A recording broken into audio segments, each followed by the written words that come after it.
हर हर महादेव।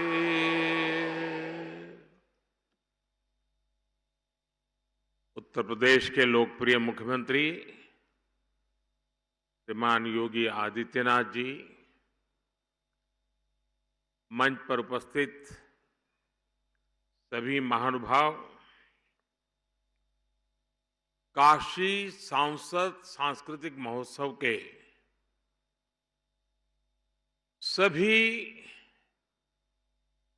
प्रतिभागी साथियों और रुद्राक्ष सेंटर में उपस्थित मेरे प्यारे काशीवासियों,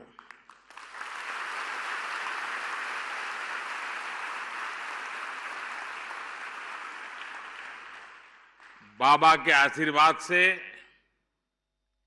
काशी का सम्मान आज नीत नई नई ऊंचाइयों को छू रहा है।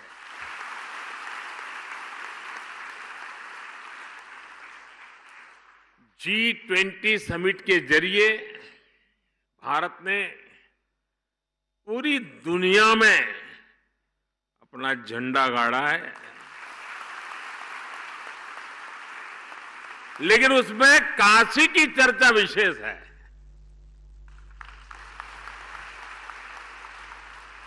काशी की सेवा, काशी का स्वाद, काशी की संस्कृति और काशी का संगीत। G20 के लिए जो जो मेहमान काशी आया, वो इसे अपनी यादों में समेटते हुए साथ लेकर के गया है। मैं मानता हूं कि G20 की अद्भुत सफलता महादेव के आशीर्वाद से ही संभव हुई है। साथियों,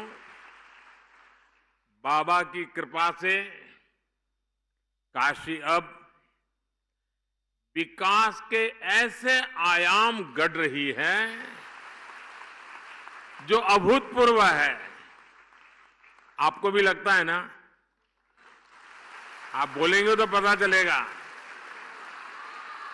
मैं जो कह रहा हूं आपको सच लग रहा है? आप बदलाव देख रहे हैं? काशी चमक रही है? दुनिया में काशी का नाम बढ़ता चला जा रहा है। साथियों, आज ही मैंने बनारस के लिए अंतर्राष्ट्रीय क्रिकेट स्टेडियम का शिलान्यास किया है।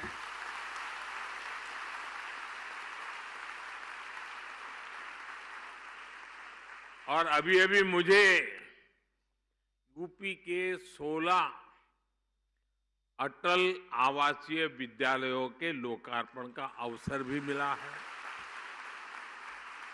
मैं इन सभी उपलब्धियों के लिए काशी वासियों को बहुत बहुत बधाई देता हूं।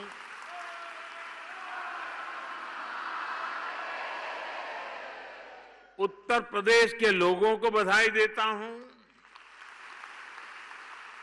मेरे श्रमिक परिवारों को बधाई देता हूं। मेरे परिवारजनों, 2014 में जब मैं यहां आया था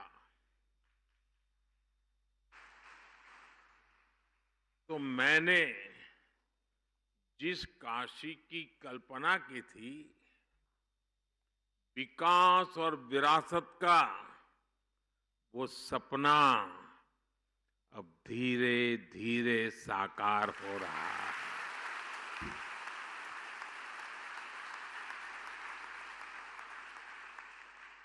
दिल्ली में व्यस्तता के बीच भी मैं काशी सांसद सांस्कृतिक महोत्सव के जो आपका कार्यक्रम चला और मैंने तो देखा, बहुत व्यापक रूप से लोगों ने हिस्सा लिया। तो मैं कभी रात को देर से पहुंचता था तो भी दो 5-10 मिनट निकाल के वीडियो देख लेता था क्या चल रहा है। और मैंने देखा बड़ी प्रभावित करने वाली आपकी प्रस्तुतियां थी। अद्भुत संगीत, अद्भुत प्रस्तुति। मुझे गर्व है कि सांस्कृतिक महोत्सव के जरिए मुझे इस क्षेत्र की, इस धरती की इतनी सारी प्रतिभाओं से सीधा जुड़ने का अवसर मिल गया। और अभी तो इस आयोजन का ये पहला साल रहा है, लेकिन फिर भी इसमें करीब 40,000 लोगों ने, कलाकारों ने हिस्सा लिया और लाखों दर्शक प्रत्यक्ष रूप में इसका आनंद लेने के लिए आए।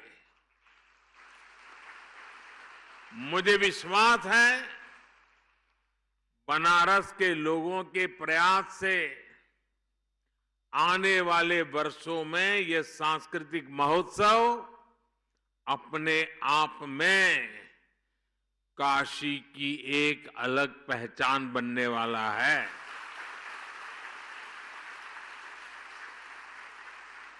इसका सामर्थ्य इतना बढ़ने वाला है, हर कोई लिखेगा कि मैंने हिस्सा लिया था, मैंने उस स्पर्धा में इनाम पाया था।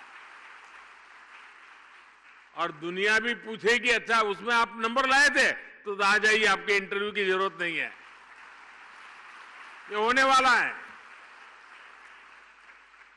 ये देश दुनिया के पर्यटकों के लिए ये हमारा काशी आकर्षण का एक नया केंद्र भी बनेगा, ये मान के चलिए। मेरे परिवारजनों, काशी और संस्कृति एक ही चीज के, एक ही ऊर्जा के दो नाम है, आप उनको अलग कर ही नहीं सकते। और काशी को तो देश की सांस्कृतिक राजधानी होने का गौरव प्राप्त है। और काशी की तो गली गली में गीत गूंजते हैं, और ये स्वाभाविक भी है, क्योंकि ये नटराज की अपनी नगरी है। और सारी नृत्य कलाएं नटराज के तांडव से ही प्रकट हुई है। सारे स्वर महादेव के डमरू से उत्पन्न हुए हैं।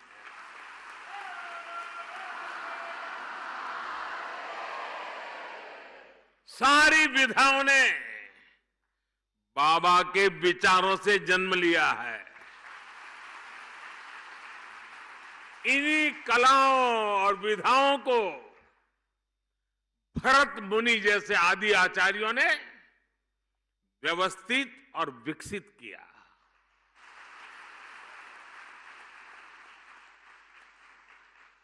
और काशी मतलब 7 वार 9 त्योहार, ये 7 वार और 9 त्योहार वाली मेरी काशी में कोई भी उत्सव गीत संगीत के बिना पूरा हो ही नहीं सकता। चाहे घर की बैठकी हो या बजड़े पर बुढ़वा मंगल,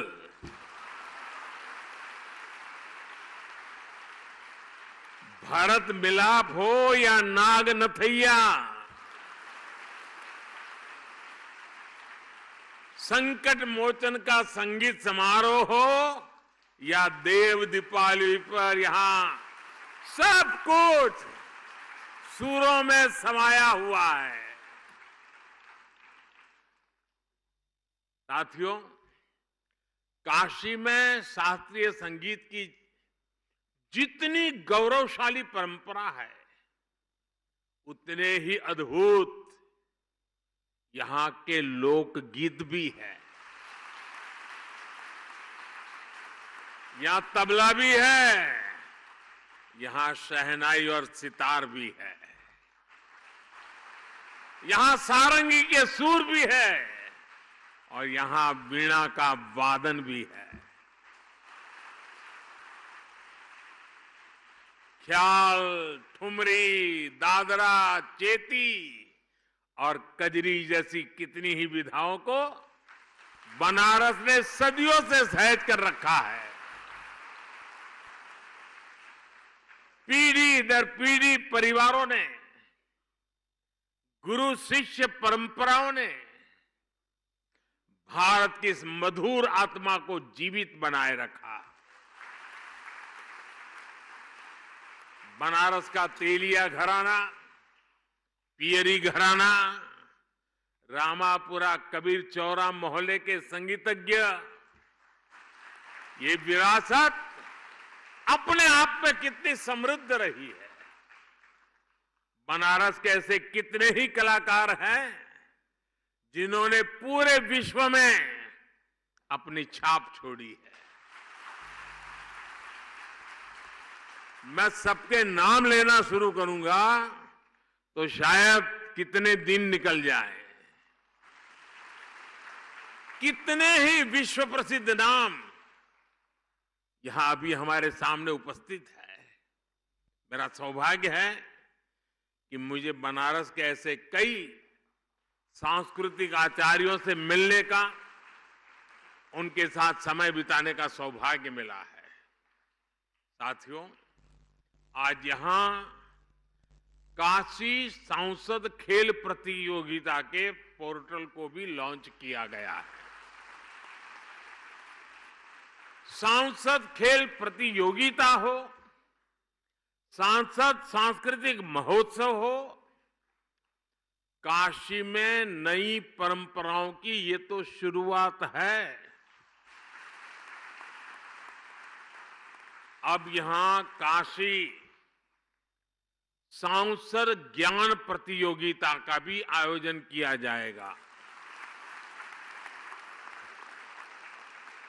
कोशिश यही है कि काशी के इतिहास, यहां की समृद्ध विरासत, यहां के त्योहार, यहां के खान पान के प्रति जागरूकता और बढ़े।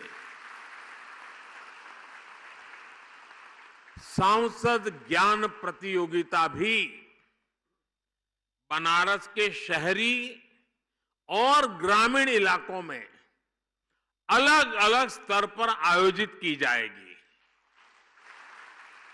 साथियों, काशी के बारे में सबसे ज्यादा काशी के ही लोग जानते हैं और यहां का हर व्यक्ति, हर परिवार वो सच्चे अर्थ में काशी का ब्रांड एम्बेसडर है। लेकिन साथ ही ये भी जरूरी है कि सभी लोग काशी के बारे में अपनी जानकारी को अच्छी तरह बता पाएं। और इसलिए शायद देश में पहली बार मेरे मन में एक इच्छा है, यहां शुरू करूं। आप सबका साथ मिलेगा? आपको पता तो है नहीं मैं क्या कहने वाला हूं, फिर भी हाँ कह दिया। देखिए, कोई भी टूरिस्ट प्लेस होता है, यात्रा धाम होता है, तो आज के युग में उत्तम से उत्तम गाइड बहुत आवश्यक होते हैं।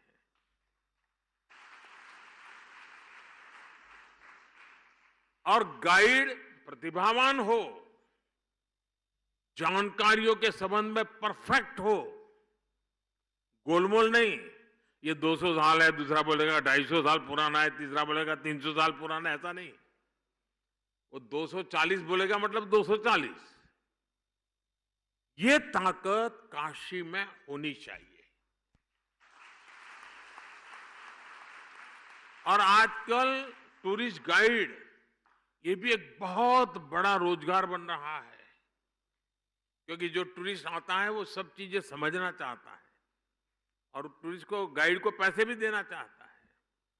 और इसलिए मेरी एक इच्छा है और मैं कोशिश कर रहा हूं, शुरू करेंगे अब यहां काशी सांसद टूरिस्ट गाइड, उसकी कंपटीशन भी आयोजित की जाएगी।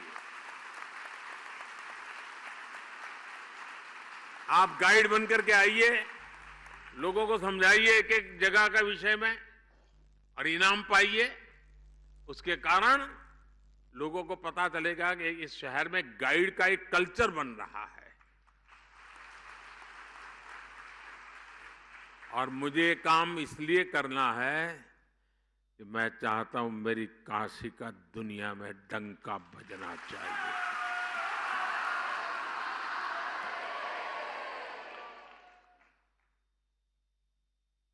और मैं चाहता हूं कि पूरी दुनिया में अगर कोई कहीं गाइड की बात करे तो काशी के गाइड्स का नाम सबसे सम्मान से लिया जाए। मैं सभी काशी वासियों से अपील करना चाहूंगा कि आप अभी से तैयारी करिए और बढ़ चढ़ करके उसमें हिस्सा लें। मेरे परिवारजनों, हमारा बनारस सदियों से शिक्षा का भी एक बड़ा केंद्र रहा है। बनारस की शैक्षणिक सफलता का सबसे बड़ा आधार है इसका सर्वसमावेशी स्वभाव।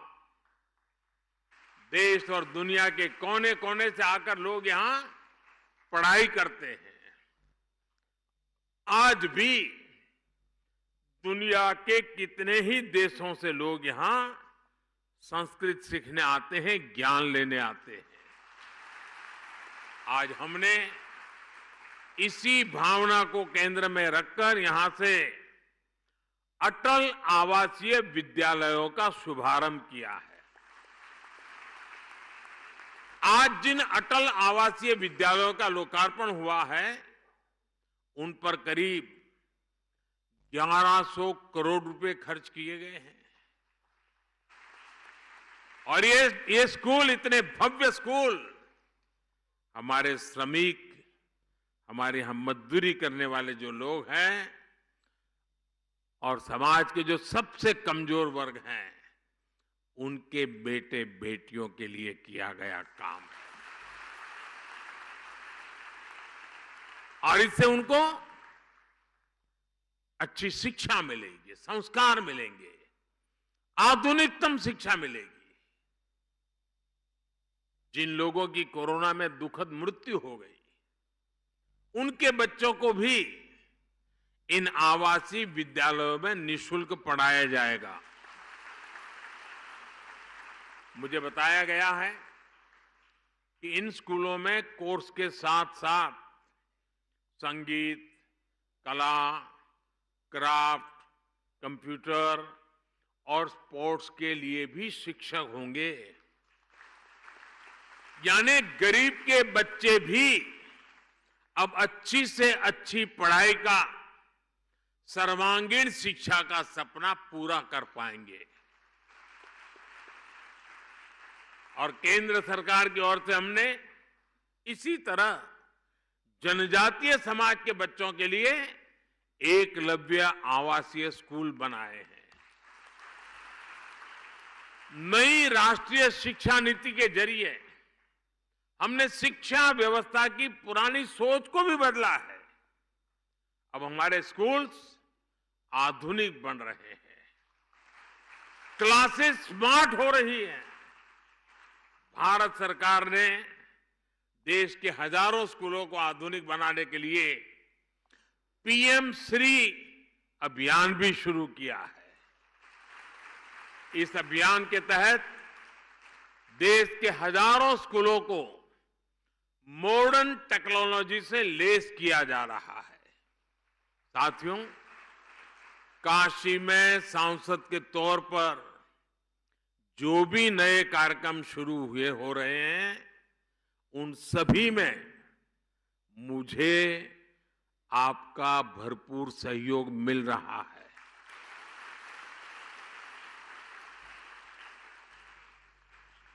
ये जो अटल आवासीय विद्यालय है ना, ये जो कंस्ट्रक्शन वर्कर्स होते हैं, जो कभी ये गांव दूसरे गांव ऐसे काम करते हैं, तो उन बच्चों की पढ़ाई छूट जाती है और उसके लिए एक बजट रखा जाता है, उसमें से उनके बच्चों की चिंता करने का विषय। आप देखिए कि तत्कालीन राजनीतिक लाभ लेने का जिनका इरादा नहीं होता है, स्वार्थ भाव नहीं होता है, वो कैसे काम करते हैं, और जिनके दिल दिमाग में सिर्फ चुनाव ही भरा रहता है, कैसे भी करके वोट बटोरने की खेल खेलने की आदत रहती है, वो ऐसे पैसों के कैसा बर्बाद करते हैं। आप हिंदुस्तान में जानकारी लेंगे तो पता चलेगा। ये पैसे सभी राज्यों के पास है और भारत सरकार ने पूरी की पूरी उनको छूट दे के रखी है, लेकिन ज्यादातर राज्य वोट मिलने वाले कामों के लिए उन पैसों को खपा रहे हैं, जबकि योगी जी ने, और मेरी बात तो बहुत पहले हुई थी लेकिन उन्होंने मन में रखा, और आज और ये बच्चे इतने तैयार होंगे ना, उस परिवार को फिर मजदूरी करने की नौबत ही नहीं रहेगी। अभी मैं ये अटल आवासीय विद्यालय के कुछ बच्चों को मिल के आया। श्रमिक परिवार के बच्चे थे,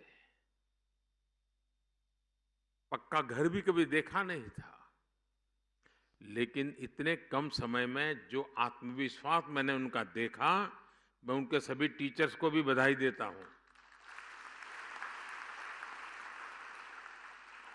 जिस आत्मविश्वास से बातें कर रहे थे और प्रधानमंत्री को जिस प्रकार से वो ड्रिल कर रहे थे, ऐसे सवाल पूछ रहे थे। अब मैं भी तो कोई सिलेबस पढ़ के आया नहीं था, मुझे दिख रहा था कि इन बच्चों में स्पार्क है, सामर्थ्य है, और मैं पक्का मानता हूं दोस्तों, 10 साल के भीतर भीतर देखना, इस स्कूलों में से उत्तर प्रदेश की, काशी की आन बान शान निखरने वाली है।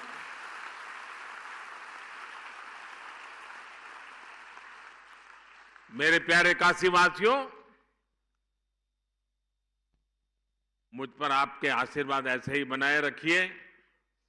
इसी भावना के साथ आप सबका बहुत बहुत धन्यवाद। हर हर महादेव।